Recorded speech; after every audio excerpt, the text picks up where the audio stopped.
Hey everyone, it's Dan from Censored Gaming. Early adopters of the Nintendo Switch may be pleased to know that the system already has a pretty beefy library of Neo Geo titles available for purchase. The Neo Geo of course being the classic arcade system from the folks at SNK that also later went on to have a home console version released. The platform was famous in the 90s for its wealth of high quality titles, including many legendary 2D fighters such as King of Fighters, Fatal Fury and Samurai Showdown. However, the system was also rather infamous for the strict censorship practices for its games released outside of Japan. For many years, the King of Fighters series, for example, would have breast physics removed from every single game alongside other changes such as the removal of blood. This censorship mainly affected the home releases though, with it normally being possible to disable it in arcades. And today we'll be taking a look at how exactly censorship works for the new Nintendo Switch releases. The first thing to point out is that all of the ports are based on the arcade versions, which is great news for those worried about censorship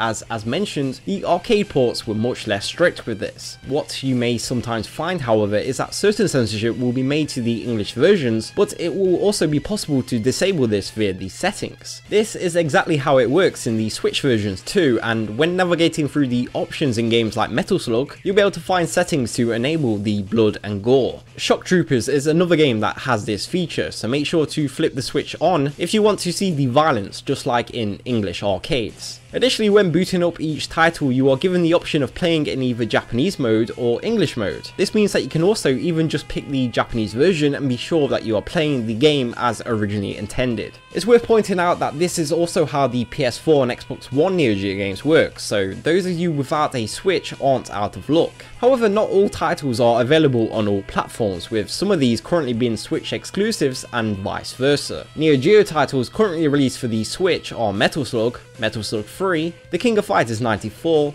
The King of Fighters 98, Wacky Wacky 7, World Heroes Perfect, Neo Turf Masters, Shock Troopers and NAM 1975. As always, Censored Gaming is here to keep you up to date on not just modern games, but also old school classics such as these. I will be sure to continue to keep you informed of any changes made to games, both new and old. Thank you for watching.